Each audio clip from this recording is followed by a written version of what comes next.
जीव ने कहा इन्नी दुनिया रब नूं मनदी फिर भी दुखी क्यों है? तो इत्थों समझ लो कि मनते सारे ही है पर विश्वास कोई विरला करता है। तो जिहड़ा विश्वास करने वाला है वो कभी दुखी हो ही नहीं सकता। जे वो जीवन च दुख आते भी है तो भी वो परवाह नहीं करता। वो कहता मैनू विश्वास है वो मेरा मालिक मेरे दुखों को दूर करने वाला जब बैठा है तो मैनू काहदी चिंता। ਉਹਦਾ ध्यान अपने दुखों वाल नहीं हुंदा, ਉਹਦਾ ध्यान हुंदा अपने मालिक दी कह दिओ रहमत की तरफ। जिद्दां एक मरीज हुंदा ना कि ਉਹਦੇ किते दर्द है, एक दा ध्यान अपने दर्द वाल हुंदा, दूजे दा ध्यान दवाई वाल हुंदा कि दर्द की दवाई है, जे दवाई है तो मैं इनू खा के ठीक भी हो जाना है।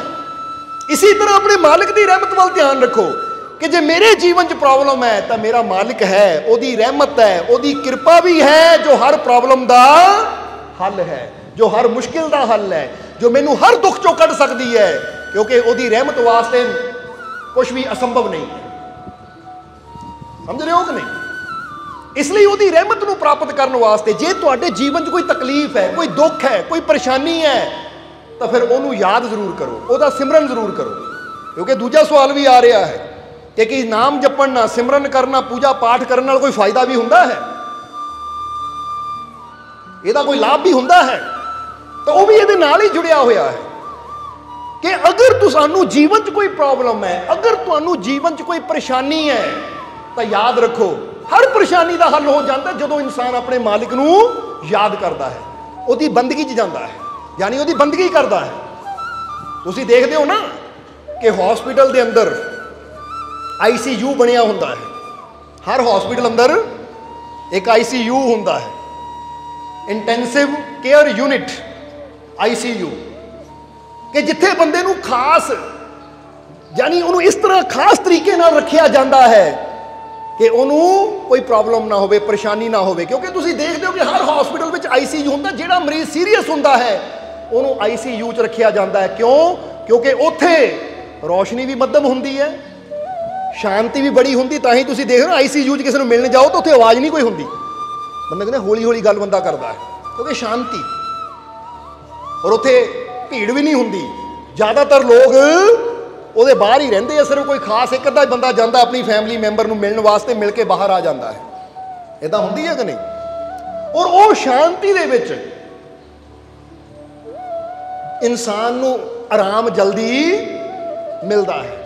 इसी तरह तुहानूं कहांगे कि तुसीं अपने घर दे विच जदों सिमरन ते बहिंदे हो ना, ध्यान ते बहिंदे हो, तो लाइट थोड़ी डिम रखो या बंद रखो और फिर शांत हो जाओ। जे अंदर कोई प्रॉब्लम भी है तो सही मायने असली ICU तो तुहाडे घर ही हो सकता है, तुहाडा अपना आप, क्योंकि उत्थे ICU दे विच डॉक्टर नर्स इंसान नूं ठीक करते हैं। पर जदों घर दे विच तुसीं सिमरन करते हो ना, ध्यान करते हो, तो उत्थे भी की हुंदा है, लाइट बंद है, मैं शांत कर लिया अपने आप को। ICU दे विच बाहरले लोग नहीं अंदर जाते, तो इत्थे बाहरले विचारां नूं मैं अंदर नहीं जाण देना। उत्थे अंदर शांति हुंदी तो इत्थे मैं अपने अंदर शांति रखनी है। उत्थे डॉक्टर इलाज करते हैं, इत्थे मैं विश्वास रखना कि मेरा सब तो बड़ा डॉक्टर, मेरा मालिक, मेरा परमात्मा जो मेरे अंदर बैठा है वो मेरा इलाज करेगा।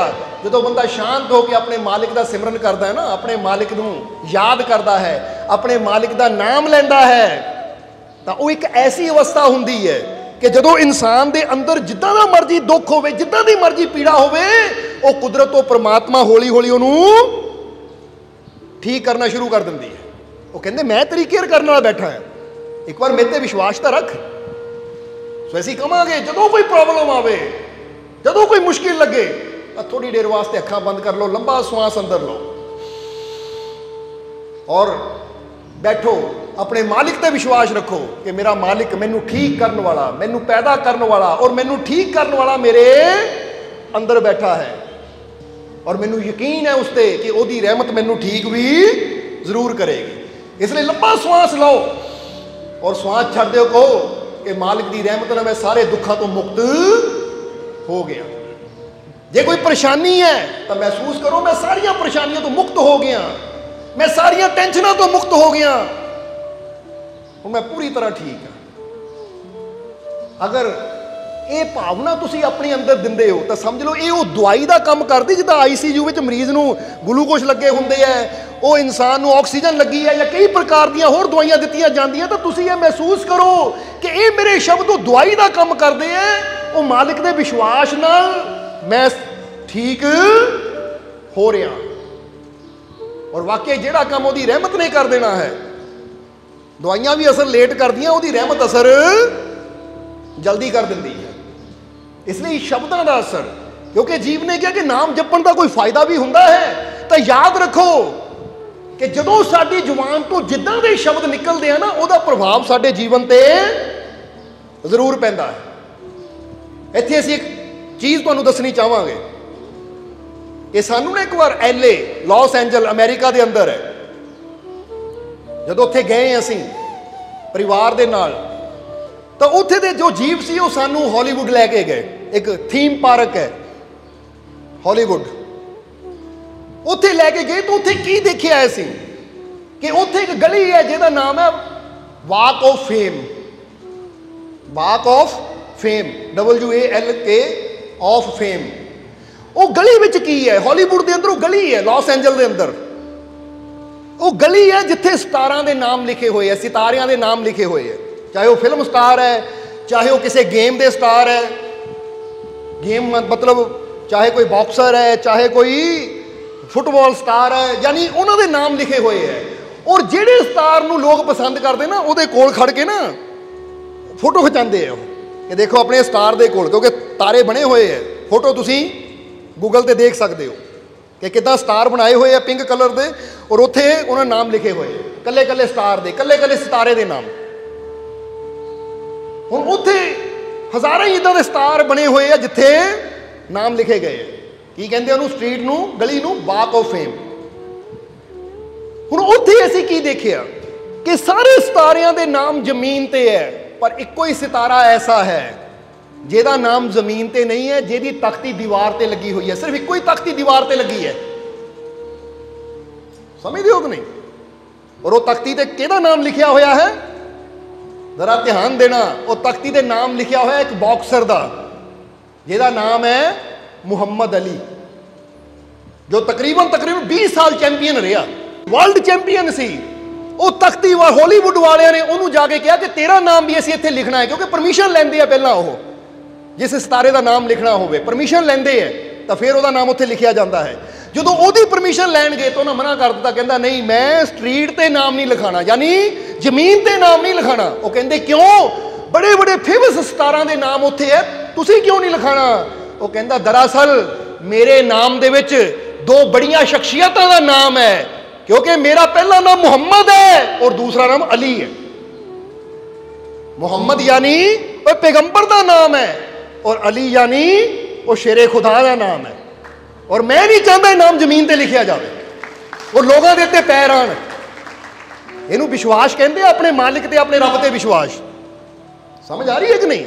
ਕਿ ਐਡੇ ਵੱਡੇ ਸਟਾਰ ਵੀ ਆਪਣੀ ਉਹਦੇ ਨਾਲ ਸਟਾਰ ਨਹੀਂ ਬਣ ਜਾਂਦੇ, ਉਹ ਵੀ ਆਪਣੇ ਰੱਬ ਤੇ ਯਕੀਨ ਰੱਖਦੇ ਆ, ਆਪਣੇ ਮਾਲਿਕ ਤੇ ਵਿਸ਼ਵਾਸ ਰੱਖਦੇ ਆ। ਉਹਨਾਂ ਦੇ ਅੰਦਰ ਵੀ ਪੀਰਾਂ ਪੈਗੰਬਰਾਂ ਦਾ ਅਦਾਬ ਹੈ, ਇੱਜ਼ਤ ਹੈ, ਫਿਰ ਜਾ ਕੇ ਇਸ ਉਪਲਬਧੀ ਤੇ ਪਹੁੰਚਦੇ ਆ। ਉਹ ਸਮਝਣਾ ਜ਼ਰਾ। ਉਹ ਕਹਿੰਦਾ ਮੇਰਾ ਨਾਮ ਫੇਰ ਹੀ ਤੁਸੀਂ ਲਿਖ ਸਕਦੇ ਹੋ, ਜ਼ਮੀਨ ਤੇ ਨਹੀਂ ਹੋਣਾ ਚਾਹੀਦਾ, ਨਹੀਂ ਤਾਂ ਬਾਕੀ ਸਟਾਰਿਆਂ ਦੇ ਨਾਮ ਜ਼ਮੀਨ ਦੇ ਉੱਤੇ ਲਿਖੇ ਗਏ ਆ, ਜੋ ਕਿ ਤੁਸੀਂ ਦੇਖ ਸਕਦੇ ਹੋ ਸਰਚ ਕਰਕੇ ਗੂਗਲ ਤੇ। ਤੁਸੀਂ ਵਾਕ ਆਫ ਫੇਮ ਲਿਖੋ ਤਾਂ ਸਾਰੀਆਂ ਤਸਵੀਰਾਂ ਸਾਹਮਣੇ ਆ ਜਾਣੀਆਂ। ਇੱਕ ਉਹਦੀ ਤਖਤੀ ਦੀਵਾਰ ਤੇ ਲੱਗੀ ਹੋਈ ਹੈ ਮੁਹੰਮਦ ਅਲੀ ਦੀ, ਕਿਉਂਕਿ ਉਹਨੇ ਇੱਕੋ ਹੀ ਗੱਲ ਕਹਿ ਦਿੱਤੀ ਕਿ ਦੋ ਮਹਾਨ ਸ਼ਖਸੀਅਤਾਂ ਦੇ ਨਾਮ ਮੇਰੇ ਨਾਲ ਜੁੜੇ ਹੋਏ ਹੈ, ਮੁਹੰਮਦ ਔਰ ਅਲੀ। ਮੈਂ ਉਹਨਾਂ ਦੀ ਬੜੀ ਇੱਜ਼ਤ ਕਰਦਾ, ਅਦਾਬ ਕਰਦਾ, ਮੈਂ ਨਹੀਂ ਚਾਹੁੰਦਾ ਉਹਨਾਂ ਦਾ ਨਾਮ ਜ਼ਮੀਨ ਤੇ ਹੋਵੇ, ਲੋਕ ਉਹਨਾਂ ਤੇ ਪੈਰ ਰੱਖਣ। ਇਹਨੂੰ ਕਹਿੰਦੇ ਇੱਜ਼ਤ, ਅਦਾਬ, ਵਿਸ਼ਵਾਸ ਆਪਣੇ ਰੱਬ ਤੇ।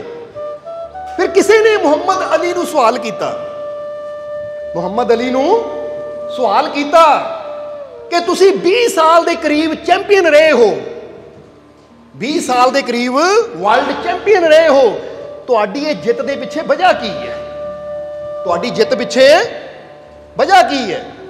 ਕਿਉਂਕਿ ਇੰਨਾ ਲੰਬਾ ਅਰਸਾ ਸਟਾਰ ਰਹਿਣਾ, ਵਰਲਡ ਚੈਂਪੀਅਨ ਰਹਿਣਾ ਬਹੁਤ ਬੜੀ ਗੱਲ ਹੈ। ਨਹੀਂ ਤਾਂ ਬੰਦਾ ਕਹਿੰਦਾ 2 ਸਾਲ ਰਹਿ ਕੇ ਕੋਈ ਹੋਰ ਆ ਗਿਆ, 3 ਸਾਲ ਰਹਿ ਕੇ ਕੋਈ ਹੋਰ ਆ ਗਿਆ। ਤੁਸੀਂ ਐਡੀ ਲੰਬੀ ਸਟਾਰ ਆਪਣੇ ਵਰਲਡ ਚੈਂਪੀਅਨ ਦੇ ਖਿਤਾਬ ਨੂੰ ਕਾਇਮ ਰੱਖਿਆ, ਇਹ ਤੁਹਾਡੀ ਜਿੱਤ ਦਾ ਰਾਜ ਕੀ ਹੈ? ਤਾਂ ਉਸ ਲਈ ਮੁਹੰਮਦ ਅਲੀ ਨੇ 2 ਗੱਲਾਂ ਕਹੀਆਂ। ਕਹਿੰਦੇ ਮੇਰੀ ਜਿੱਤ ਦਾ ਰਾਜ਼ 2 ਚੀਜ਼ਾਂ ਹੈ। ਇੱਕ ਮੇਰੀ ਸਕਿੱਲ ਪਾਵਰ, स्किल कहते हैं साडी कोशिश, साडा कौशल, मैं की करदा हाँ, यानी समझते हो कि नहीं? कहते मेरी स्किल पावर, मेरा कौशल। और ये स्किल पावर वधदी है, मुहम्मद अली ने कहा, प्रैक्टिस दे नाल। यानी जो बंदा प्रैक्टिस करता ना किसी चीज़ की, रोज़ प्रैक्टिस करता है, रोज़ प्रैक्टिस करता है, तो प्रैक्टिस करन दे नाल हौली हौली हौली हौली वो की हुंदा है, वो काम करन विच माहिर हो जाता है। जिद्दां तुहानूं पहलां दस्सिया मुस्तफा जिन्हां के रस्सी दे उपर मोटरसाइकिल चलाया, रोज़ प्रैक्टिस करन दे नाल एक टाइम वो आ गया कि रस्सी ते भी वो मोटरसाइकिल चला सकता। जिद्दां कई बार तो तुसीं देखिया होएगा रोड ते जांदे हो तो कई इदां दे नौजवान हुंदे हत्थ छड्ड के मोटरसाइकिल चला रहे हैं, कोई खड़ के मोटरसाइकिल चला रहा है, वो करतब दिखाते क्योंकि उन्होंने प्रैक्टिस हो चुकी है। तो आम बंदा जो मोटरसाइकिल चलाता बड़ी जोर ना हैंडल फड़ता किते घूम ना जाए। तुहाडे चों भी कई इदां दे होणगे जिहड़े हैंडल बड़ा घुट के फड़ते हैं किते भाई हिल ही ना जाए, तो वह भी है जिहड़े छड्ड के चला रहे हैं, खड़ भी जाते हैं, कई करतब दिखाते इदां दे खड़ भी जाते हैं क्योंकि उन्होंने प्रैक्टिस। सो मुहम्मद अली ने कहा पहली है मेरी स्किल पावर, जिसने यानी वो स्किल पावर वधदी है प्रैक्टिस दे नाल, मेहनत दे नाल। और दूसरी है मेरी बिल पावर। बिल पावर कहते इच्छा शक्ति नूं, आत्मिक शक्ति नूं, कि जदों मैं रिंग विच जांदा हां, जे मैं किते गिर भी जावां तो उसले मेरी स्किल पावर तो हार जाती है, पर मेरी बिल पावर इच्छा शक्ति कहती उठ उठ और इनू हरा। क्योंकि बहुत बार इदां होंदा कि शरीरिक तौर पर बंदा थक जाता है, हार जाता है, पर जो अंदरों ओदी बिल पावर कहती ना कर, तेनू करना पैना है, तो थकिया बंदा भी दोबारा उठ के खड़ा हो जाता है। इसलिए किया जाता है स्किल पावर नालों ज्यादा जरूरी हुंदी है बंदे दी बिल पावर, इच्छा शक्ति। हमें नहीं नहीं इच्छा शक्ति कि मैं ये काम कर सकता हाँ। और उन्हें पूछा जी बिल पावर किद्दां वधदी है, कि स्किल पावर तो तुसीं दस दिता कि प्रैक्टिस नाल वधदी है, ये बिल पावर किद्दां वधदी है? तो मुहम्मद अली ने कहा बिल पावर वधदी है अपने रब ते विश्वास नाल। किद्दां वधदी है? विश्वास किद्दां वधदा इंसान दा? क्योंकि जदों उन्हें यह विश्वास हुंदा है कोई मेरे तो भी बड़ी ताकत मेरे नाल खड़ी है, मैनू बचाने वाली है, तो बंदे दा अपना विश्वास आपे ही हाई हो जाता है। हो जाता कि नहीं? जरा सोच के देखो, करना बंदे नू आप पैंदा है, पर जदों उन्होंने एक विश्वास हो जाता है कि जे मैं करते करते गिर भी गया तो कोई मेरे तो भी बड़ी ताकत है मैनू संभालने वाली, मैनू उठाण वाली, तो यह विश्वास उन्होंने तुरंत मजबूर कर दिंदा कि तुर, डरना नहीं है। तो जे बंदे नू डर होवे मैं गिर गया, मैनू कोई बचाने वाला है नहीं, मैनू कोई संभालने वाला है नहीं, तो वह फिर कभी तुरन की हिम्मत करता ही नहीं है। बोलो हुंदा कि नहीं?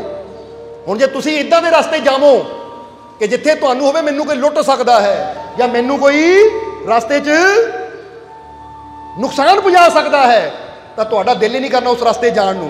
पर जे तुहानू एक बॉडी गार्ड दे दिता जाए जिहदे हत्थ च बंदूक है, गन है, कि लै भी जे रास्ते तेनू कोई मारन आएगा, तेनू कोई प्रॉब्लम आएगी, तो बॉडी गार्ड तेनू बचाएगा, तो फिर तुसीं बड़े आराम नाल चले जाओगे, क्योंकि तुहानू पता जे रास्ते प्रॉब्लम आई भी तो मैनू बचाने वाला बॉडीगार्ड है, ਉਹਦੇ ਭਰੋਸੇ ਜਾਵਾਂਗੇ कि नहीं? ਉਹਦੇ ਨਾਲ ਹੁਣ ਨਾ ਸਾਡਾ ਭਰੋਸਾ ਵੱਧ ਜਾਏਗਾ, ਅਸੀਂ ਸਫ਼ਰ ਸ਼ੁਰੂ ਕਰ ਦੇਵਾਂਗੇ। ਸਮਝਦੇ ਹੋ ਕਿ ਨਹੀਂ?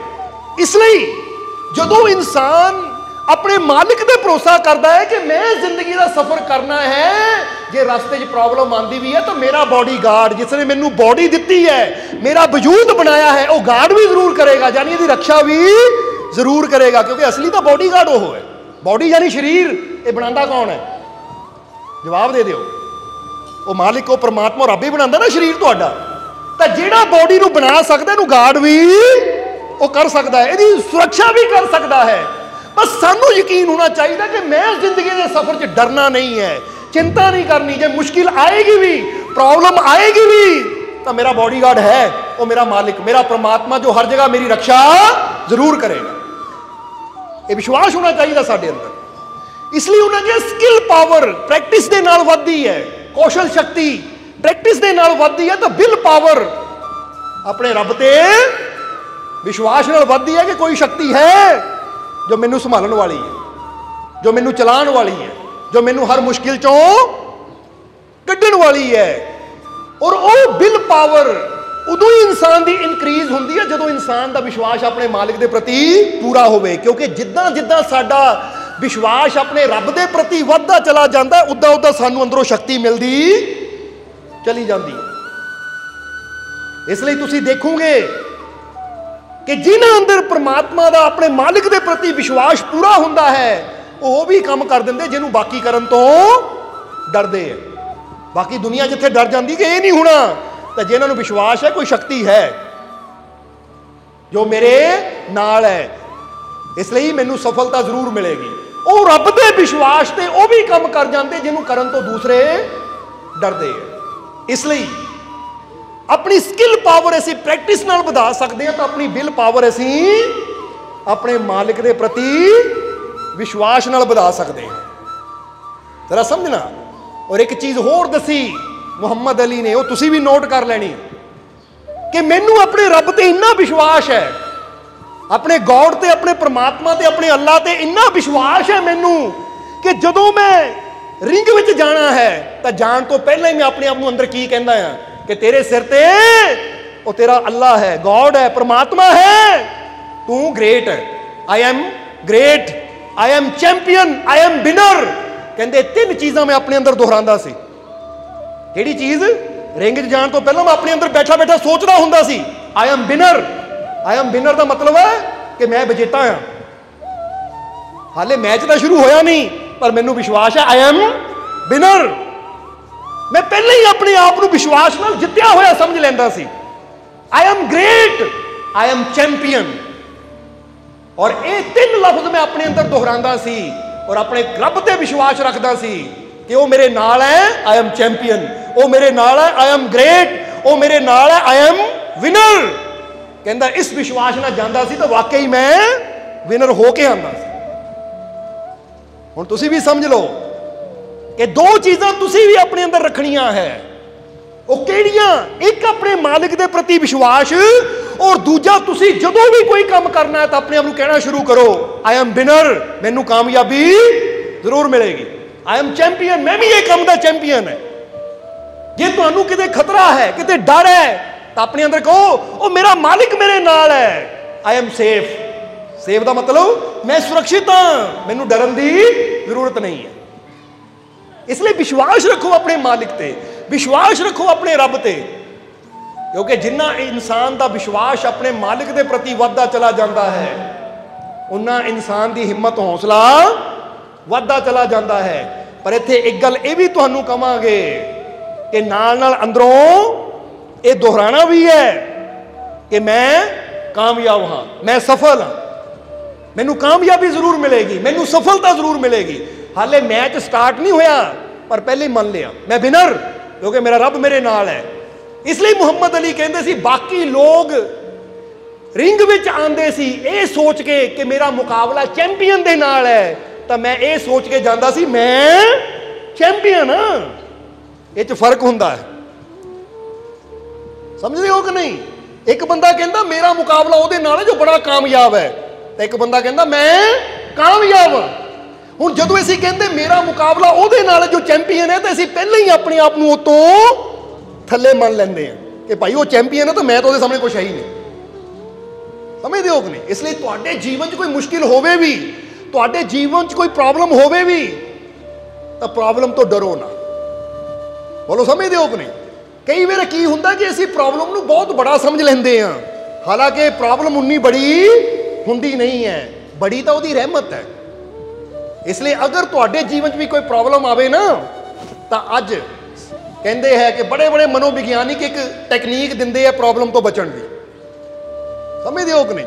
वो की टैक्नीक दिंदे है कि जद भी तुहाडे जीवन च कोई परेशानी आवे, प्रॉब्लम आवे, तो उसदा कोई नाम रख दिओ। इसलिए तुसी देखोगे कि दुनिया ते जद भी कोई वायरस आंदा है या जद भी कोई बीमारी महामारी आंदी है, तो सब तो पहला WHO वाले उन्हें एक नाम दे दिंदे हैं। हुण कोरोना वायरस आया, सब तो पहला उन्होंने नाम दिता उन्होंने, क्योंकि नाम देण नाल की हुंदा है, नाम देण नाल किसी चीज़ नूं वो चीज़ साडे सामने फिर छोटी हो जाती है। जे तुहानूं फर्ज करो कोई तुहानूं आके कहे वो चलो चल बहुत बड़ी मुसीबत बाहर खड़ी है, बहुत बड़ी मुसीबत आ गई है। हुण जदों कहंदे बहुत बड़ी मुसीबत, तो बंदे नूं समझ नहीं आंदा इहदा उपाय की है, इहदे नाल लड़ना किद्दां है, इहदा हल किद्दां करना है। पर जदों कोई कहे वो भाई बाहर शेर आ गया है, ਤਾਂ ਸ਼ੇਰ ਦਾ ਨਾਮ ਸੁਣ ਕੇ ਬੰਦੇ ਨੂੰ ਕਈ ਹੱਲ ਨਜ਼ਰ ਆ ਜਾਂਦੇ ਕਿ ਸ਼ੇਰ ਹੈ ਤਾਂ ਅਸੀਂ ਗੋਲੀ ਵੀ ਮਾਰ ਸਕਦੇ ਹਾਂ, ਤੀਰ ਵੀ ਮਾਰ ਸਕਦੇ ਹਾਂ, ਤਲਵਾਰ ਵੀ ਮਾਰ ਸਕਦੇ ਹਾਂ, ਉਹਨੂੰ ਪਿੰਜਰੇ 'ਚ ਵੀ ਬੰਦ ਕਰ ਸਕਦੇ ਹਾਂ, ਜਾਲ ਨਾਲ ਵੀ ਫੜ ਸਕਦੇ ਹਾਂ, ਕੋਈ ਨਾ ਕੋਈ ਸ਼ਿਕਾਰੀ ਬੁਲਾ ਸਕਦੇ ਹਾਂ। ਯਾਨੀ ਨਾਮ ਸਾਹਮਣੇ ਆਉਣ ਨਾਲ ਉਹਦਾ ਹੱਲ ਵੀ। ਤਾਂ ਜਦੋਂ ਨਾਮ ਨਾ ਹੋਵੇ ਮੁਸੀਬਤ ਬਹੁਤ ਬੜੀ ਹੈ। ਤਾਂ ਹੁਣ ਬੰਦੇ ਨੂੰ ਪਤਾ ਹੀ ਨਹੀਂ ਹੈ ਮੁਸੀਬਤ ਬਹੁਤ ਬੜੀ ਹੈ, ਤਾਂ ਬੰਦਾ ਕਦੀ ਉਹਦਾ ਉਪਾਏ ਵੀ ਸੋਚ ਨਹੀਂ ਸਕਦਾ। ਇਸ ਲਈ ਤੁਹਾਡੇ ਜੀਵਨ 'ਚ ਅਗਰ ਕੋਈ ਮੁਸ਼ਕਿਲ ਆਵੇ ਨਾ, ਪਹਿਲਾਂ ਉਹਦਾ ਨਾਮ ਰੱਖ ਦਿਓ। ਫਰਜ਼ ਕਰੋ ਕਾਰੋਬਾਰ ਦੀ ਮੁਸ਼ਕਿਲ ਹੈ ਤਾਂ ਕੋਈ ਨਾਮ ਰੱਖ ਦਿਓ। ਜਦੋਂ ਨਾਮ ਰੱਖ ਦਿੰਦੇ ਆ ਤਾਂ ਫਿਰ ਕੀ ਹੁੰਦਾ ਹੈ, ਉਹ ਚੀਜ਼ ਦਾ ਹੱਲ ਕਰਨ ਵਾਸਤੇ ਸਾਡਾ ਮਾਈਂਡ ਤਿਆਰ ਹੋ ਜਾਂਦਾ ਹੈ। ਸਮਝਦੇ ਹੋ ਕਿ ਨਹੀਂ? ਹੁਣ ਬੰਦਾ ਕਹਿੰਦਾ ਘਰ ਦੇ ਵਿੱਚ ਪ੍ਰੋਬਲਮ ਆ ਗਈ, ਤਾਂ ਫਰਜ਼ ਕਰੋ ਨਾਮ ਰੱਖ ਦੇ, ਤੀਰ ਆ ਰਿਹਾ ਮੇਰੀ ਤਰਫ, ਕੋਈ ਨਹੀਂ ਤੀਰ ਆ ਰਿਹਾ ਤਾਂ ਬਚਣ ਦੇ ਉਪਾਏ ਵੀ ਮੈਂ ਕਈ ਕਰ ਸਕਦਾ, ਕਈ ਹੱਲ ਹੈ ਤੀਰ ਤੋਂ ਬਚਣ ਦੇ, ਇਹ ਮੁਸ਼ਕਿਲ ਤੋਂ ਬਚਣ ਦੇ। ਤਾਂ ਜੇ ਕਹਿੰਦਾ ਬਹੁਤ ਬੜੀ ਪ੍ਰੋਬਲਮ ਆ ਰਹੀ ਹੈ, ਬਹੁਤ ਬੜੀ ਪ੍ਰੋਬਲਮ, ਮਨ ਉਹ ਛੋਟੀ ਜਿਹੀ ਪਰੇਸ਼ਾਨੀ ਨੂੰ ਵੀ ਇਦਾਂ ਬੜਾ ਸਮਝ ਲੈਂਦਾ ਕਿ ਮਨ ਨੂੰ ਸਮਝ ਨਹੀਂ ਆਉਂਦੀ ਬੜੀ ਪ੍ਰੋਬਲਮ ਹੈ ਕਿਹੜੀ। ਉਹ ਜਿਹੜੀ ਪ੍ਰੋਬਲਮ ਦਾ ਨਾਂ ਹੀ ਨਹੀਂ ਪਤਾ, ਪ੍ਰੋਬਲਮ ਬਾਰੇ ਨਹੀਂ ਪਤਾ, ਉਹਦੇ ਨਾਲ ਅਸੀਂ ਲੜ ਵੀ ਨਹੀਂ ਸਕਦੇ, ਉਹਦਾ ਹੱਲ ਵੀ ਨਹੀਂ ਕਰ ਸਕਦੇ। ਇਸ ਲਈ ਮਨੋਵਿਗਿਆਨੀ ਕਹਿੰਦੇ ਹੈ ਕਿ ਜਦੋਂ ਕਿਸੇ ਵੀ ਪਰੇਸ਼ਾਨੀ ਦਾ ਅਸੀਂ ਨਾਮ ਰੱਖ ਦਿੰਦੇ ਆ ਨਾ, ਤਾਂ ਨਾਮ ਰੱਖਣ ਨਾਲ ਸਾਡਾ ਮਨ ਉਹ ਤੋਂ ਬਚਾਵ ਦੇ ਉਪਾਏ ਲੱਭਣੇ ਸ਼ੁਰੂ ਕਰ ਦਿੰਦਾ ਹੈ। ਕਿ ਅਗਰ ਇਹ ਪ੍ਰੋਬਲਮ ਹੈ, ਹੁਣ ਫਰਜ਼ ਕਰੋ ਜਿੱਦਾਂ ਦੱਸਿਆ ਕਿ ਤੁਹਾਡੇ ਸਾਹਮਣੇ ਸ਼ੇਰ ਆ ਜਾਵੇ ਤਾਂ ਤੁਹਾਡੇ ਮਨ ਨੇ ਉਪਾਏ ਲੱਭਣੇ ਕਿ ਸਾਹਮਣੇ ਸ਼ੇਰ ਹੈ ਤਾਂ ਮੈਂ ਕਿਹੜਾ ਉਪਾਏ ਕਰਕੇ ਤੋਂ ਬਚ ਸਕਦਾ। ਸਮਝ ਆ ਗਈ ਕਿ ਨਹੀਂ? ਜੇ ਤੁਹਾਡੇ ਸਾਹਮਣੇ ਕੁੱਤਾ ਆ ਜਾਵੇ ਤਾਂ ਹੁਣ ਤੁਹਾਡੇ ਮਨ ਨੇ ਸ਼ੇਰ ਵਾਲੇ ਉਪਾਏ ਨਹੀਂ ਲੱਭਣੇ, ਫਿਰ ਕੁੱਤੇ ਵਾਲੇ ਉਪਾਏ ਲੱਭਣੇ, ਕੁੱਤੇ ਤੋਂ ਕਿੱਦਾਂ ਬਚਿਆ ਜਾਵੇ, ਕਿਉਂਕਿ ਹਰੇਕ ਤੋਂ ਬਚਣ ਦੇ ਉਪਾਏ ਅਲੱਗ ਹੁੰਦੇ ਆ। ਸਮਝ ਆ ਰਹੀ ਸਾਡੀ ਗੱਲ? ਇਸ ਲਈ ਡਾਕਟਰ ਵੀ ਕੀ ਕਰਦੇ ਹੈ ਕਿ ਸਭ ਤੋਂ ਪਹਿਲਾਂ ਜਦੋਂ ਇਨਸਾਨ ਕਹਿੰਦਾ ਮੈਨੂੰ ਕੋਈ ਬਿਮਾਰੀ ਹੈ, ਤਾਂ ਸਭ ਤੋਂ ਪਹਿਲਾਂ ਉਹ ਬਿਮਾਰੀ ਨੂੰ ਲੱਭਦੇ ਆ ਕਿ ਬਿਮਾਰੀ ਹੈ ਕਿਹੜੀ, ਇਹਨੂੰ ਟੀਵੀ ਹੈ, ਪੀਲੀਆ ਹੈ, ਸ਼ੂਗਰ ਹੈ, ਪ੍ਰੋਬਲਮ ਕੀ ਹੈ। ਕਿਉਂਕਿ ਜਦੋਂ ਨਾਮ ਸਾਹਮਣੇ ਆ ਜਾਂਦਾ ਹੈ ਆਹ ਬਿਮਾਰੀ ਹੈ ਤਾਂ ਫਿਰ ਹੱਲ ਵੀ ਹੋ ਜਾਂਦਾ ਹੈ। ਜਿੱਦਾਂ ਕਈ ਵਾਰ ਕਈ ਕਹਿੰਦੇ ਨਾ, ਕਈਆਂ ਨੇ ਬਿਮਾਰੀਆਂ ਦੇ ਨਾਮ ਇਦਾਂ ਰੱਖੇ, ਮੇਰੇ ਢਿੱਡ 'ਚ ਘਾਉ ਮਾਊ ਹੁੰਦੀ ਤਾਂ ਡਾਕਟਰ ਪਰੇਸ਼ਾਨ ਹੈ, ਘਾਉ ਮਾਊ ਹੁੰਦਾ ਕੀ ਹੈ ਭਾਈ, ਮੇਰੇ ਗੋਡਿਆਂ ਸ਼ਰ ਸ਼ਰ ਝਰ ਝਰ ਹੁੰਦੀ ਹੈ, ਉਹ ਪ੍ਰੋਬਲਮ। ਹੁਣ ਉਸਲੇ ਬੰਦੇ ਨੂੰ ਸਮਝ ਨਹੀਂ ਆਉਂਦੀ ਕਿ ਪ੍ਰੋਬਲਮ ਕੀ ਹੈ, ਇਸ ਲਈ ਨਾਮ ਦੇਖਦੇ ਆ ਪਹਿਲਾਂ ਕਿ ਭਾਈ ਨਾਮ ਕੀ ਹੈ। ਇਸ ਲਈ ਹਰ ਮੁਸ਼ਕਿਲ ਦਾ ਹੱਲ ਹੋ ਜਾਂਦਾ ਹੈ। ਜਿਹੜਾ ਤੁਸੀਂ ਆਪ ਸੋਚੋ ਕਿ ਜਦੋਂ ਇਨਸਾਨ ਨੂੰ ਬਿਮਾਰੀ ਦਾ ਨਾਮ ਪਤਾ ਹੋਵੇ ਤਾਂ ਬੰਦਾ ਕੀ ਕਹਿੰਦਾ ਹੈ, ਹਾਂ ਇਹ ਬਿਮਾਰੀ ਦਾ ਇਲਾਜ ਉੱਥੇ ਹੁੰਦਾ ਹੈ, ਕੋਈ ਨਾ ਕੋਈ ਡਾਕਟਰ ਹੈ। ਕੰਨ ਦੀ ਬਿਮਾਰੀ ਹੈ ਤਾਂ ਭਾਈ ਨੱਕ ਕੰਨ ਗਲੇ ਦਾ ਡਾਕਟਰ ਉੱਥੇ ਚਲੇ ਜਾਓ। ਤਾਂ ਜਦੋਂ ਬੰਦਾ ਕਹੇ ਬਿਮਾਰੀ ਹੈ, ਨਾਮ ਹੀ ਨਹੀਂ ਪਤਾ, ਤਾਂ ਬੰਦਾ ਕੋਈ ਸੁਝਾਵ ਦੇ ਹੀ ਨਹੀਂ ਸਕਦਾ ਕਿ ਜਾਣਾ ਕਿੱਕੋ ਹੈ। ਇਸ ਲਈ ਭਾਈ ਪਹਿਲਾਂ ਬਿਮਾਰੀ ਲੱਭ ਕੀ ਹੈ, ਤਾਂ ਹੀ ਡਾਕਟਰ ਸਕੈਨਿੰਗ ਕਰਾਉਂਦੇ ਆ। ਸਕੈਨਿੰਗ ਕਰਾਉਣ ਤੋਂ ਬਾਅਦ ਕਹਿੰਦੇ ਹੈ ਕਿ ਤੈਨੂੰ ਫਲਾਣੇ ਡਾਕਟਰ ਦੀ ਜ਼ਰੂਰਤ ਹੈ, ਉਹਨੂੰ ਕੋ ਜਾ ਕੇ ਦਿਖਾ, ਕਿਉਂਕਿ ਇਹ ਬਿਮਾਰੀ ਉਹ ਠੀਕ ਕਰਦਾ ਹੈ। ਇਸ ਲਈ ਤੁਹਾਡੇ ਜੀਵਨ 'ਚ ਵੀ ਕੋਈ ਪ੍ਰੋਬਲਮ ਆਉਂਦੀ ਤਾਂ ਉਹਨੂੰ ਕਦੀ ਪ੍ਰੋਬਲਮ ਨਾ ਕਹੋ, ਉਹਦਾ ਵੀ ਕੋਈ ਨਾ ਕੋਈ ਛੋਟਾ ਮੋਟਾ ਨਾਮ ਰੱਖ ਦਿਓ। ਬੋਲੋ ਸਮਝਦੇ ਹੋ ਕਿ ਨਹੀਂ? ਨਾਮ ਰੱਖਣ ਨਾਲ ਕੀ ਹੋਏਗਾ, ਜਿੱਦਾਂ ਹੀ ਨਾਮ ਆਏਗਾ ਤਾਂ ਫਿਰ ਉਹਦੇ ਬਚਣ ਦੇ ਉਪਾਏ ਵੀ ਤੁਹਾਡਾ ਮਨ ਸੋਚਣਾ ਸ਼ੁਰੂ ਕਰ ਦੇਗਾ। ਕਿਉਂਕਿ ਹਰ ਪ੍ਰੋਬਲਮ ਦਾ ਹੱਲ, ਇਹ ਗੱਲ ਯਾਦ ਰੱਖਣਾ ਕਿ ਦੁਨੀਆ ਤੇ ਇੰਨੇ ਇਨਸਾਨ ਹੋ ਚੁੱਕੇ ਹੈ ਕਿ ਜਿਹੜੀ ਪ੍ਰੋਬਲਮ ਅੱਜ ਤੁਹਾਨੂੰ ਨੇ, ਉਹ ਪ੍ਰੋਬਲਮ 'ਚ ਕਦੀ ਨਾ ਕਦੀ ਕੋਈ ਰਿਹਾ ਸੀ, ਔਰ ਜੇ ਉਹ ਉਸ ਤੋਂ ਨਿਕਲ ਸਕਦਾ ਤਾਂ ਮੈਂ ਵੀ ਨਿਕਲ ਸਕਦਾ। ਹੁਣ ਇਨਸਾਨ ਕਹੇ ਜੀ ਮੈਨੂੰ ਸ਼ੂਗਰ ਹੈ, ਤਾਂ ਸ਼ੂਗਰ ਬਹੁਤ ਲੋਕਾਂ ਦੀ ਠੀਕ ਵੀ ਹੋਈ ਹੈ, ਬਸ ਮੈਨੂੰ ਉਪਾਏ ਦੇਖਣੇ ਪੈਣੇ ਕਿ ਠੀਕ ਕਿੱਦਾਂ ਹੋਣੀ। ਮੈਨੂੰ ਬੀਪੀ ਹਾਈ ਰਹਿੰਦਾ ਤਾਂ ਬਹੁਤ ਲੋਕਾਂ ਦਾ ਬੀਪੀ ਹਾਈ ਸੀ, ਠੀਕ ਹੋਇਆ, ਬਸ ਉਹ ਉਪਾਏ ਮੈਨੂੰ ਵੀ ਵਰਤਣੇ ਪੈਣੇ। ਸੋ ਹਰ ਮੁਸ਼ਕਿਲ ਦਾ ਹੱਲ ਹੈ, ਕਿਉਂਕਿ ਪ੍ਰਮਾਤਮਾ ਨੇ, ਉਹ ਪ੍ਰਭੂ ਨੇ, ਜਰਾ ਦੇਖੋ ਇਨਸਾਨ ਨੂੰ ਇੰਨੀ ਸਮਝ ਦਿੱਤੀ ਹੋਈ ਹੈ, ਇਨਸਾਨ ਨੂੰ ਇੰਨੀ ਅਕਲ ਦਿੱਤੀ ਹੋਈ ਹੈ ਕਿ ਇਨਸਾਨ ਹਰ ਮੁਸ਼ਕਿਲ ਦਾ ਹੱਲ ਕਰ ਸਕਦਾ ਹੈ। ਨਹੀਂ ਤਾਂ ਇੱਕ ਗੱਲ ਦਾ ਜਵਾਬ ਦੇਣਾ, ਸਾਨੂੰ ਜਵਾਬ ਦੇਣਾ ਦਊਂਗੇ ਕਿ ਨਹੀਂ, ਕਿ ਦੁਨੀਆ ਦੇ ਉੱਪਰ ਹਰ ਸਾਲ ਚਾਹੇ ਬਕਰੀਦ ਹੋਵੇ ਜਾਂ ਉੱਦਾਂ ਕਸਾਈ ਘਰਾਂ ਵਿੱਚ ਜਾ ਕੇ ਦੇਖੋ ਕਿੰਨੇ ਮੁਰਗੇ ਕਿੰਨੇ ਬੱਕਰੇ ਵੱਢੇ ਜਾਂਦੇ ਆ, ਵੱਢੇ ਜਾਂਦੇ ਆ ਕਿ ਨਹੀਂ? ਕਿੰਨੇ ਮੁਰਗੇ, ਕਿੰਨੇ ਸੂਅਰ, ਕਿੰਨੇ ਬੱਕਰੇ ਵੱਢੇ ਜਾਂਦੇ ਆ ਰੋਜ਼। ਪਰ ਅੱਜ ਤੱਕ ਕਦੀ ਮੁਰਗਿਆਂ ਨੇ ਇਹ ਹੱਲ ਲੱਭਣ ਦੀ ਕੋਸ਼ਿਸ਼ ਕੀਤੀ, ਬੱਕਰਿਆਂ ਨੇ ਹੱਲ ਲੱਭਣ ਦੀ ਕੋਸ਼ਿਸ਼ ਕੀਤੀ ਕਿ ਸਾਨੂੰ ਰੋਜ਼ ਕਸਾਈ ਘਰਾਂ 'ਚ ਵੱਢਿਆ ਜਾਂਦਾ, ਅਸੀਂ ਬਚਾਵ ਦਾ ਹੱਲ ਲੱਭੀਏ? ਮੁਰਗਿਆਂ ਨੇ ਕਦੀ ਲੱਭਣ ਦੀ ਕੋਸ਼ਿਸ਼ ਕੀਤੀ ਕਿ ਅਸੀਂ ਹੱਲ ਲੱਭੀਏ? ਨਹੀਂ, ਉਹ ਰੋਜ਼ ਕੱਟੇ ਜਾਂਦੇ, ਉਹ ਤਾਂ ਵੀ ਬੈਠੇ ਮਸਤ ਹੋ ਗਏ। ਔਰ ਇਨਸਾਨ ਦੇ ਉੱਪਰ ਪ੍ਰੋਬਲਮ ਆਉਂਦੀ ਹੈ। ਹੁਣ ਆ ਕਰੋਨਾ ਆਇਆ, ਚਾਹੇ 1.5 ਸਾਲ ਲੱਗ ਗਿਆ, ਪਰ ਫਿਰ ਵੀ ਬੰਦੇ ਨੇ ਹੱਲ, ਉਹਦੀ ਵੈਕਸੀਨ ਤਿਆਰ ਕਰ ਲਈ, ਕਿਉਂਕਿ ਬੰਦੇ ਨੂੰ ਪ੍ਰਮਾਤਮਾ ਨੇ ਇਦਾਂ ਦਾ ਬਣਾਇਆ ਹੈ ਕਿ ਜੇ ਤੇਰੇ ਜੀਵਨ 'ਚ ਮੁਸੀਬਤ ਹੈ, ਪਰੇਸ਼ਾਨੀ ਹੈ, ਔਰ ਤੂੰ ਕੋਸ਼ਿਸ਼ ਕਰੇ ਤਾਂ ਹਰ ਪਰੇਸ਼ਾਨੀ ਦਾ ਹੱਲ ਤੂੰ ਕਰ ਸਕਦਾ ਹੈ। ਪਰ ਜੇ ਅਸੀਂ ਪਰੇਸ਼ਾਨੀ ਨੂੰ ਦੇਖ ਕੇ ਉਹਦਾ ਹੱਲ ਕਰਨ ਦੀ ਕੋਸ਼ਿਸ਼ ਨਾ ਕਰੀਏ, ਬਲਕਿ ਦਿਲ ਛੱਡ ਕੇ ਬਹਿ ਜਾਈਏ ਕਿ ਲੈ ਇਹਦਾ ਹੱਲ ਹੈ ਹੀ ਨਹੀਂ, ਤਾਂ ਫਿਰ ਸਾਡੇ 'ਚ ਤਾਂ ਜਾਨਵਰਾਂ 'ਚ ਕੋਈ ਫਰਕ ਨਹੀਂ ਹੈ। ਕਿਉਂਕਿ ਜਾਨਵਰਾਂ ਤੇ ਇੰਨੀਆਂ ਮੁਸੀਬਤਾਂ ਆ ਰਹੀਆਂ, ਰੋਜ਼ ਕੱਟੇ ਜਾ ਰਹੇ, ਉਹ ਹੱਲ ਲੱਭਣ ਦੀ ਕੋਸ਼ਿਸ਼ ਨਹੀਂ ਕਰਦੇ, ਔਰ ਸਾਡੇ ਤੇ ਮੁਸੀਬਤ ਆਈ, ਅਸੀਂ ਹੱਲ ਲੱਭਣ ਦੀ ਕੋਸ਼ਿਸ਼ ਨਹੀਂ ਕਰਦੇ, ਤਾਂ ਕੀ ਫਰਕ ਰਹਿ ਗਿਆ ਫਿਰ ਸਾਡੇ ਜਾਨਵਰਾਂ 'ਚ। ਇਸ ਲਈ ਇਨਸਾਨ ਅੰਦਰ ਖਾਸ ਕੁਆਲਿਟੀ ਹੈ ਕਿ ਇਨਸਾਨ ਦੇ ਜੀਵਨ 'ਚ ਅਗਰ ਕੋਈ ਮੁਸ਼ਕਿਲ ਆਵੇ, ਪਰੇਸ਼ਾਨੀ ਆਵੇ, ਤਾਂ ਪਰਮਾਤਮਾ ਨੇ ਉਹਦੇ ਅੰਦਰ ਉਹ ਗੁਣ ਰੱਖੇ ਹੈ ਕਿ ਪਿਆਰਿਆ ਤੂੰ ਕੋਸ਼ਿਸ਼ ਕਰ, ਮੈਂ ਹਰ ਮੁਸ਼ਕਿਲ ਦਾ ਹੱਲ ਰੱਖਿਆ ਹੋਇਆ ਹੈ। ਇਸ ਲਈ ਇਨਸਾਨ ਨੇ ਮਿਹਨਤ ਕੀਤੀ, ਕੋਸ਼ਿਸ਼ ਕੀਤੀ, ਆਪਣੇ ਮਾਲਿਕ ਦੇ ਵਿਸ਼ਵਾਸ ਨਾਲ ਕੋਸ਼ਿਸ਼ ਕੀਤੀ, ਤਾਂ ਦੇਖੋ ਉਹਨਾਂ ਆਪਣੀਆਂ ਬਿਮਾਰੀਆਂ ਦੇ ਇਲਾਜ ਵੀ ਕੀਤੇ, ਤਾਂ ਜਾਨਵਰਾਂ, ਪਸ਼ੂਆਂ, ਪੰਛੀਆਂ ਦੀ ਬਿਮਾਰੀ ਦੇ ਇਲਾਜ ਵੀ ਉਹਨੇ ਕੀਤੇ। ਇਹ ਸਮਝ ਹੈ। ਇਹ ਕਿਉਂ ਤੁਹਾਨੂੰ ਦੱਸ ਰਹੇ ਹਾਂ ਕਿ ਜੀਵਨ 'ਚ ਦੁੱਖਾਂ ਦਾ ਸਾਹਮਣਾ ਸਾਰਿਆਂ ਨੂੰ ਕਰਨਾ ਪੈਂਦਾ ਹੈ, ਪਰ ਕਦੀ ਨਿਰਾਸ਼ ਨਾ ਹੋਵੋ, ਕਦੀ ਇਹ ਨਾ ਸੋਚੋ ਕਿ ਮੇਰੀ ਮੁਸੀਬਤ ਐਡੀ ਵੱਡੀ, ਇਹਦਾ ਕੋਈ ਹੱਲ ਹੈ ਨਹੀਂ, ਮੇਰੀ ਬਿਮਾਰੀ ਐਡੀ ਵੱਡੀ, ਇਹਦਾ ਕੋਈ ਇਲਾਜ ਹੈ ਨਹੀਂ। ਹਰ ਬਿਮਾਰੀ ਦਾ ਇਲਾਜ, ਹਰ ਮੁਸ਼ਕਿਲ ਦਾ ਹੱਲ ਹੈ ਉਹ ਮਾਲਿਕ ਦੇ ਘਰ 'ਚ। ਇਸ ਲਈ ਸਮਝ ਆਂਦੀ ਕਿੱਥੋਂ ਬੰਦੇ ਨੂੰ, ਸਮਝਦੇ ਹੋ ਕਿ ਨਹੀਂ? ਇਹ ਸਮਝ ਆਂਦੀ ਕਿੱਥੋਂ ਹੈ? ਜਦੋਂ ਇਨਸਾਨ ਵਿਸ਼ਵਾਸ ਰੱਖਦਾ ਹੈ ਨਾ, ਜਿੱਦਾਂ ਦੱਸਿਆ ਕਿ ਵਿਲ ਪਾਵਰ ਇਹ ਵੱਧਦੀ ਕਦੋਂ ਹੈ, ਵਿਸ਼ਵਾਸ ਵੱਧਦਾ ਕਦੋਂ ਹੈ? ਜਦੋਂ ਇਨਸਾਨ ਨੂੰ ਉਹ ਸ਼ਕਤੀ ਤੇ ਵਿਸ਼ਵਾਸ ਹੋਵੇ ਕਿ ਉਹ ਸ਼ਕਤੀ ਐਸੀ ਹੈ, ਉਹਨੇ ਇਹਦਾ ਕੋਈ ਨਾ ਕੋਈ ਹੱਲ ਰੱਖਿਆ ਹੈ, ਬਸ ਮੈਨੂੰ ਲੱਭਣ ਦੀ ਲੋੜ ਹੈ। ਸਮਝਦੇ ਹੋ ਕਿ ਨਹੀਂ? ਇਸ ਲਈ ਜਦੋਂ ਇਨਸਾਨ ਵਿਸ਼ਵਾਸ ਰੱਖਦਾ ਆਪਣੇ ਮਾਲਿਕ ਤੇ, ਯਕੀਨ ਰੱਖਦਾ ਆਪਣੇ ਮਾਲਿਕ ਤੇ, ਤਾਂ ਫਿਰ ਡਾਕਟਰ ਬਰੂਸ ਲਿਪਟਨ ਵੀ ਕਹਿੰਦੇ ਹੈ ਕਿ ਤੇਰੇ ਬਾਡੀ 'ਚ ਆ ਜਿਹੜੇ ਸੈੱਲ ਹੈ ਨਾ, ਜਦੋਂ ਤੂੰ ਕੋਸ਼ਿਸ਼ ਕਰਦਾ ਹੈ, ਵਿਸ਼ਵਾਸ ਰੱਖਦਾ ਹੈ, ਤਾਂ ਤੇਰੇ ਸੈੱਲਾਂ ਦੀ ਪੋਜ਼ਿਟਿਵ ਸ਼ਕਤੀ ਇੰਨੀ ਹਾਈ ਹੋ ਜਾਂਦੀ ਹੈ, ਵਧਣੀ ਸ਼ੁਰੂ ਹੋ ਜਾਂਦੀ ਹੈ ਕਿ ਨੈਗੇਟਿਵਿਟੀ ਰੂਪੀ ਬਿਮਾਰੀ ਤਾਂ ਉਹਦੇ ਤੇ ਤੋਂ ਦੂਰ ਹੋਣੀ ਸ਼ੁਰੂ ਹੋ ਜਾਂਦੀ ਹੈ। ਜਿੱਦਾਂ ਬੰਦਾ ਕਵੇ ਆ ਮੋਬਾਈਲ ਦੀ ਬੈਟਰੀ ਡੈਡ ਹੋ ਗਈ, ਸਮਝਦੇ ਹੋ ਕਿ ਨਹੀਂ? ਪਰ ਜਿੱਦਾਂ ਹੀ ਅਸੀਂ ਚਾਰਜ ਲਾਉਂਦੇ ਤਾਂ ਉਹਦੀ ਬੈਟਰੀ ਇੰਨੀ ਫੁੱਲ ਹੋ ਜਾਂਦੀ ਕਿ ਉਹ ਜਿਹੜੀ ਨੈਗੇਟਿਵਿਟੀ ਰੂਪੀ ਯਾਨੀ ਨੈਗੇਟਿਵ ਪਾਸਾ ਹੈ ਕਿ ਬੈਟਰੀ ਖਤਮ, ਉਹ ਤਾਂ ਆਪਣੇ ਆਪ ਹੀ ਠੀਕ ਹੋ ਜਾਂਦੀ। ਹੁਣ ਇਹਦਾ ਮਤਲਬ ਇਹ ਨਹੀਂ ਕਿ ਅਸੀਂ ਚਾਰਜ ਲਾਣਾ ਤਾਂ ਸਾਨੂੰ ਕੁਝ ਕਰਨਾ ਵੀ ਪੈਣਾ ਹੈ, ਕੁਝ ਕਰਨਾ ਵੀ ਪੈਣਾ ਕਿ ਇਹਦੀ ਬੈਟਰੀ ਜਿਹੜੀ ਖਾਲੀ ਹੋਈ ਹੈ ਨਾ, ਇਹਨੂੰ ਕਿਸ ਤਰ੍ਹਾਂ ਅਸੀਂ ਭਰੀਏ। ਨਹੀਂ, ਬਸ ਤੂੰ ਚਾਰਜ ਲਾ, ਬਾਕੀ ਭਰਨ ਦਾ ਕੰਮ ਉਹਨੇ ਆਪੇ ਹੀ ਕਰ ਦੇਣਾ ਹੈ।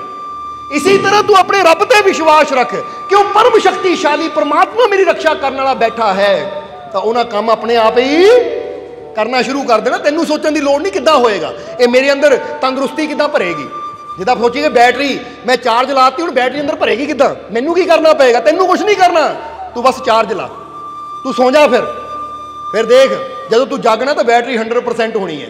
ਇਸੇ ਤਰ੍ਹਾਂ ਤੇਰੇ ਜੀਵਨ 'ਚ ਖੁਸ਼ੀਆਂ ਦੀ ਕਮੀ ਹੈ, ਤੇਰੇ ਜੀਵਨ 'ਚ ਆਨੰਦ ਦੀ ਕਮੀ ਹੈ, ਤੇਰੇ ਜੀਵਨ 'ਚ ਸ਼ਾਂਤੀ ਦੀ ਕਮੀ ਹੈ, ਤਾਂ ਤੂੰ ਵੀ ਆਪਣੇ ਵਿਸ਼ਵਾਸ ਦੀ ਤਾਰ ਆਪਣੇ ਮਾਲਿਕ ਨਾਲ ਜੋੜ ਦੇ। ਫਿਰ ਬੇਸ਼ੱਕ ਸੌਂ ਜਾ, ਫਿਰ ਬੇਸ਼ੱਕ ਖਾ, ਬੇਸ਼ੱਕ ਪੀ, ਜੋ ਮਰਜ਼ੀ ਕਰ, ਤੇਰੇ ਵਿਸ਼ਵਾਸ ਦੀ ਤਾਰ ਜੁੜੀ ਰਹਿਣੀ ਚਾਹੀਦੀ ਹੈ। ਫੁੱਲੋਂ ਨੇ ਆਪਣੇ ਆਪ ਹੀ ਕਰ ਦੇਣਾ, ਖੁਸ਼ੀਆਂ ਨਾਲ, ਆਨੰਦ ਨਾਲ, ਸ਼ਾਂਤੀ ਨਾਲ, ਪ੍ਰੇਮ ਨਾਲ, ਵਿਸ਼ਵਾਸ ਨਾਲ ਆਪੇ ਹੀ ਭਰ ਦੇਣਾ ਹੈ, ਕਿਉਂਕਿ ਉਹਦੇ ਵਿਸ਼ਵਾਸ ਦੀ ਤਾਰ ਹੀ ਇੱਦਾਂ ਦੀ ਹੈ ਕਿ ਜਦੋਂ ਜੁੜਦੀ ਹੈ ਤਾਂ ਸਾਡੀਆਂ ਕਮੀਆਂ ਨੂੰ ਪੂਰਾ ਕਰਦੀ ਚਲੀ ਜਾਂਦੀ ਹੈ। ਫਿਰ ਤੁਹਾਨੂੰ ਕੁਝ ਕਰਨ ਦੀ ਲੋੜ ਨਹੀਂ ਪੈਂਦੀ। ਸਮਝਦੇ ਹੋ ਕਿ ਨਹੀਂ? ਜਿੱਦਾਂ ਬਾਬਾ ਫਰੀਦ ਇੱਕ ਵਾਰ ਕਹਿ ਰਹੇ ਸੀ ਕਿ ਫਕੀਰਾਂ ਦੀ ਸੋਬਤ ਵਿੱਚ ਬੈਠੋ, ਫਕੀਰਾਂ ਦੀ ਸੰਗਤ ਵਿੱਚ ਬੈਠੋ, ਤਾਂ ਤੁਹਾਡੇ ਜੀਵਨ 'ਚ ਖੁਸ਼ੀਆਂ ਜ਼ਰੂਰ ਆਉਣਗੀਆਂ। ਤੇ ਇੱਕ ਇਨਸਾਨ ਨੇ, ਮਨਮੁਖੀ ਨੌਜਵਾਨ ਨੇ ਸਵਾਲ ਕੀਤਾ ਕਿ ਇਹ ਬਾਬਾ ਫਰੀਦ, ਤੁਸੀਂ ਕਹਿ ਰਹੇ ਹੋ ਕਿ ਫਕੀਰਾਂ ਦੀ ਸੋਬਤ 'ਚ ਬੈਠੋ, ਤੁਹਾਡੇ ਜੀਵਨ 'ਚ ਖੁਸ਼ੀਆਂ ਆ ਜਾਣਗੀਆਂ, ਤੁਹਾਡੇ ਜੀਵਨ 'ਚ ਸ਼ਾਂਤੀ ਆ ਜਾਏਗੀ, ਕਿ ਸੋਬਤ ਵਿੱਚ ਬੈਠਣ ਨਾਲ ਹੀ ਖੁਸ਼ੀਆਂ ਕਿੱਦਾਂ ਆਉਣਗੀਆਂ? ਬੰਦੇ ਨੂੰ ਕੁਛ ਕਰਨ ਦੀ ਲੋੜ ਨਹੀਂ ਹੈ। ਤਾਂ ਉਸ ਲਈ ਬਾਬਾ ਫਰੀਦ ਕਹਿੰਦੇ, ਇਹ ਗੱਲ ਬੜੀ ਸਮਝਣ ਵਾਲੀ ਹੈ। ਬਾਬਾ ਫਰੀਦ ਕਹਿੰਦੇ ਚੱਲ ਸਾਡੇ ਨਾਲ, ਥੋੜਾ ਸਾਨੂੰ ਕੰਮ ਹੈ, ਨਾਲੇ ਉਹ ਕੰਮ ਕਰ ਆਈਏ ਤਾਂ ਨਾਲੇ ਤੇਰੇ ਸਵਾਲ ਦਾ ਜਵਾਬ ਵੀ ਤੈਨੂੰ ਦੇ ਦੇਵਾਂਗੇ। ਕਹਿੰਦੇ ਚੱਲਦੇ ਚੱਲਦੇ ਬਾਬਾ ਫਰੀਦ ਉਹਨੂੰ ਨਾਲ ਲੈ ਕੇ ਇੱਕ ਨਦੀ ਦੇ ਕਿਨਾਰੇ ਆ ਗਏ।